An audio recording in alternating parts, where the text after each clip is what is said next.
वसुदेव जी ने देवकी मैया को बचा लिया, कंस को कह दिया हम सारे पुत्र देंगे। नारद जी ने जाकर के कंस की बुद्धि घुमा दी, तो उन्होंने को फिर कारागृह में डाला कि अब बाकी के सारे बच्चे भी मुझे यहीं से मिलते जाएंगे, मैं वध करता जाऊंगा। 6 बालकों को कंस ने मार दिया। 7वें बालक के रूप में श्री बलराम जी आए। भगवान ने योग माया से कहकर के उनको स्थानांतरित करवाया और 8वें बालक के रूप में भगवान श्री कृष्ण पधारे। देवकी मैया के गर्भ में जब से ठाकुर जी आए इतनी सुंदर लगती है मैया। वर्णन आता है कि कंस पहले से ही मंत्रियों को कहकर के जाता है, सुनो हम नीचे जा रहे हैं देखने कारागृह, तुम मेरे संग चलो। क्यों? देवकी को देखते ही मेरे अंदर दया आ जाती है, देवकी को देखते ही मेरे अंदर करुणा आ जाती है, देवकी को देखते ही मेरे नेत्र सजल हो जाते हैं। जैसे ही मैं ऐसा होने लग जाऊं मुझे खींच लाना वहां से, क्योंकि मेरा शत्रु मायावी बालक जन्म लेने वाला ना, वो माया का जाल फैला रहा है मेरे चित्त पर, मुझे दयालु बना रहा है। कंस की भी यही हालत हो रही है। वो देवकी को जब देखने जाता है तो मंत्रियां भी उन पे कोई प्रभाव नहीं होता, पर जब कंस देवकी को देखता है तो कंस के नेत्र सजल हो जाते हैं, हृदय में प्रेम भराता है, दया भराती है। भादों का महीना आया, धीरे धीरे भगवान गर्भ में आ चुके हैं। भादों का महीना, मंदम मंदम जलधारा, मंदम मंदम जलधारा गिर रही है आकाश से। मंदिराचल पर्वत पर जितनी भी चंदन की सुगंधित लकड़ियां हैं, उनकी सुगंधी को पवन अपने में समेट करके बह रही है। तभी एक दिव्य तेज प्रकट हुआ और देवकी मैया के गर्भ से शंख चक्र गदा पद्मधारी श्रीमन नारायण ही बाल रूप में प्रकट हुए। ठाकुर जी जब प्रकट हुए हैं तब ठाकुर जी चतुर्भुज में आए, पीतांबरी पहन के आए, कौस्तुभ मणि पहन के आए, लेकिन ठाकुर जी बड़े रूप में नहीं आए, बालक के रूप में ही आए, छोटे से बालक। नेक्स्ट से लाल जी शंख चक्र गदा पद्म, मोटे मोटे गदमदरा से हाथन में ठाकुर जी के में शंख चक्र गदा पद्म लगे भये हैं। और नेक्स्ट सी पीतांबरी ठाकुर जी ने पहनी है, गले में छोटी सी कौस्तुभ मणि धारण कर रखी है। ऐसे अद्भुत ठाकुर जी अपना श्रृंगार करके चतुर्भुज रूप धारण करके मैया के गर्भ से प्रकट भये हैं।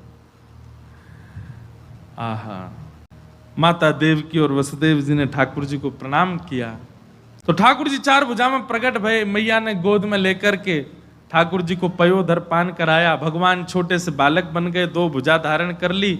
वसुदेव जी से आज्ञा की कि आप हमको लेकर के जाओ और जाकर के गोकुल में नंदरानी यशोदा मैया के बगल में सुवाए दो, और वहां एक बालिका ने जन्म लिया, उसको लाकर के कंस को दे देना। फिर 11 वर्ष 56 दिन लीला करने के बाद हम वापस आएंगे। तब वसुदेव जी महाराज ठाकुर जी को लेकर के गोकुल जा रहे हैं। हथकड़ियां खुल गई, बेड़ियां खुल गई, सारे द्वारपाल सोए हैं, चट चट सब ताले खुलने लगे।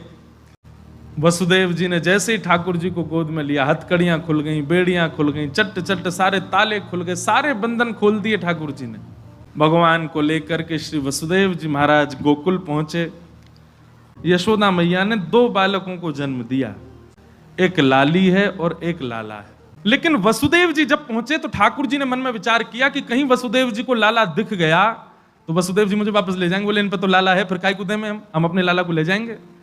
तो ऐसी माया फैलाई ठाकुर जी ने कि वसुदेव जी को वो लाला नहीं दिखाई दिया, केवल लाली दिखाई दी। वो लाला कौन है? वो है नंद नंदन श्री कृष्ण। और ये जो डलिया में बैठ करके आए ये कौन है? ये देवकी नंदन श्री कृष्ण। वो ठाकुर जी का माधुर्य रूप है, और ये जो डलिया में बैठ के आए ये ठाकुर जी के ऐश्वर्य रूप हैं। वो वृंदावन चंद हैं, ये द्वारिकाधीश हैं, ये मथुराधीश हैं। लेकिन केवल वो जो स्वरूप है, वृंदावन छोड़ के एक पग भी बाहर नहीं जाता, वो जो स्वरूप है ठाकुर जी का। और राक्षसों को मारना, द्वारिका जाके बसाना, 16,108 ब्याह करना, रुक्मणी जी से विवाह करना, महाभारत का युद्ध करना, ये सारी लीला कौन कर रहे हैं? देवकी नंदन श्री कृष्ण। तो जैसे ही वसुदेव जी पहुंचे तो यशोदा मैया के बगल में एक लाली सोई है, लाला नहीं दिखाई दिए।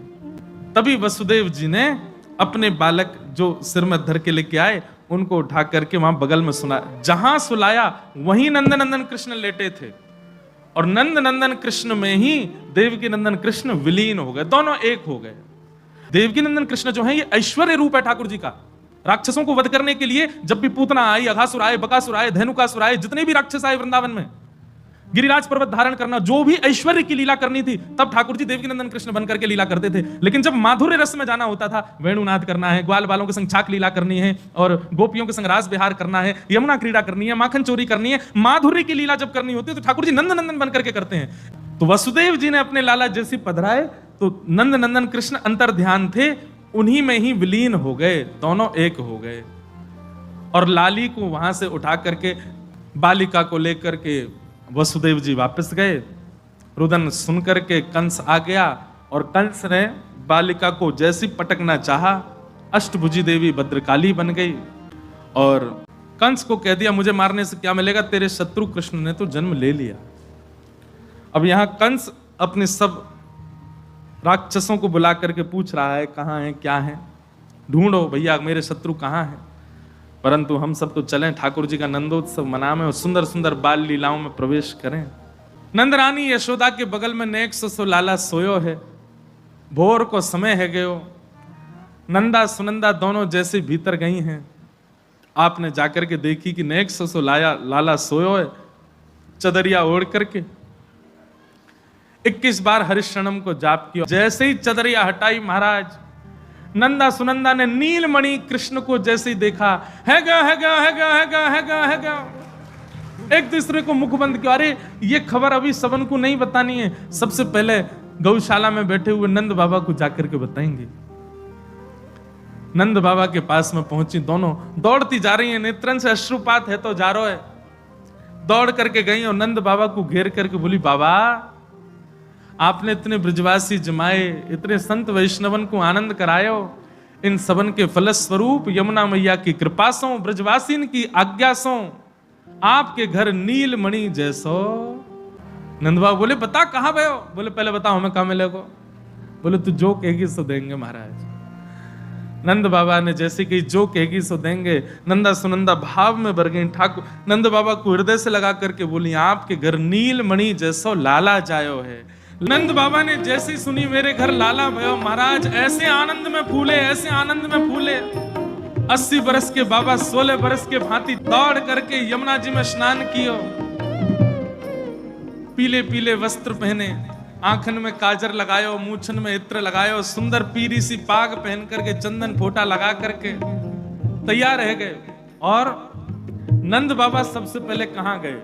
सबसे पहले तो यमुना जी को प्रणाम कियो, और यमुना जी को प्रणाम करने के बाद नंद बाबा दौड़ करके सबसे पहले गौशाला गए। गैयान अभी तक लाला देखे नहीं है, यमुना जी को प्रणाम करके गौशाला गए, गैयान को प्रणाम कियो। आप सबन की सेवा के प्रभाव सो आप सबको एक सेवक जन्मो हैं। और महाराज ग्वारिया बुला के कही सबसे पहले बधाई सब गैयान को लुटाओ, गुड़ खवाओ, सबन को आनंद कराओ, खिचड़ी बनाओ। और फिर दौड़ करके श्री नंद बाबा ब्राह्मणन के पास गए, सब ब्राह्मणन से आशीष लेके आए, आप सबन की कृपा सो, आप सबन के आशीर्वाद सो घर में लाला भयो है। यमुना जी, गैया और ब्राह्मण सबसे पहले इनको न्योता देकर के फिर नंद बाबा ने नंगाड़े बजवा दिए और कह दिए महाराज पूरे ब्रजमंडल में हल्ला कर दो, आज सबन के घर कोई के भी घर चूल्हा नहीं चेतेगो, सब नंद भवन में आनंद सो प्रसाद पाएंगे, नंद जी के घर लाला भयो है। सब अपने घरन में बंधन बार बांध रहे हैं, अपने घरन में दिए जला रहे हैं, अपने घरन में उत्सव मना रहे हैं। अरे कहां तक कहें, अभी तक ब्रजवासी ने देखे भी नहीं है ठाकुर जी, फिर भी बिना देखे ठाकुर जी को सब अपने अपने घरन में उत्सव मना रहे हैं। हो ब्रज में है रही जय जयकार, नंद घर लाला जायो है।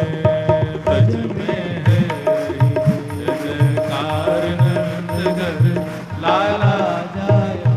लाला जायो है, नंद रानी ने लाला जायो है, हाँ लाला जायो है, रानी ने लाला जायो है, नंद के लाला की। सब ब्राह्मण जन अपने अपने अटारियों पर खड़े होकर के नंद भवन की ओर देखते हुए वेद ध्वनि गा रहे हैं, ढोल नगाड़े बज रहे हैं, पंचम स्वर में सब गा रहे हैं, नाच रहे हैं। जब नंदोत्सव मन रहा था तो नाचते नाचते महाराज एक दूसरे पे गिर रहे हैं। अब जैसे ही गिरे तो लग जाए कोई के, लेकिन जाके लगी है उसको मान नहीं हो रहा है, उसको बुरा नहीं लग रहा है, वो उठ करके करो रुक जा दारी के तो मैं बताऊं, वो वहां पे गिरे तो युद्ध नहीं हो रहा है। किसी को बुरा नहीं लग रहा है महाराज? अब यहां तो ऐसा भाव आता है कि एक दूसरे के कंधा पे चढ़ गए और कंधा पे चढ़ के नाच रहे, नंद घर आनंद भयो जय कन्हैया लाल। अच्छा, एक और बात बहुत विशेष, ये जितने भी लोग उत्सव मना रहे हैं, इनमें से कईयों ने तो 1.5-2 महीना तक नंद नंदन देखे ही नहीं है, बिना देखे ही उत्सव मना रहे हैं। बस इसी बात से प्रसन्न है कि हाँ, नंद जी के लाला भयो है। कोई अंदर से दर्शन करके आता है तो बाहर सब घेर के खड़े हो जाते हैं, कैसो है लाला? बोले नीली नीली मणि जैसो है। अच्छा, नीली मणि जैसा है? तो सब रे गा रहे हैं महाराज, नंद घर नीलमणि भई जय कन्हैया लाल की, नीलमणि जैसो लाला भयो है। भीतर से 2-4 गोपियां चल, अब लाला ने उबासी ली है, ओहो बधाई हो नंद जी के लाला ने उबासी ली है भैया, आज नंद जी के लाला को उबासी आई है। ऐसा उत्सव मन रहा है, छोटी छोटी हरकतें ठाकुर जी की और पूरे ब्रजमंडल में ऐसा उत्साह है, ये संभव नहीं है। सामान्य व्यक्ति की उपस्थिति पर आने पर, आविर्भाव पर यह संभव नहीं है। और किसी की इच्छा ऐसी नहीं कि हमको प्रवेश मिले और दर्शन हो, सब बस नाच रहे गा रहे हैं, बस राजी रहे हमारो लाला। चिरजीवो गोपाल रानी तेरो, चिरजीवो गोपाल।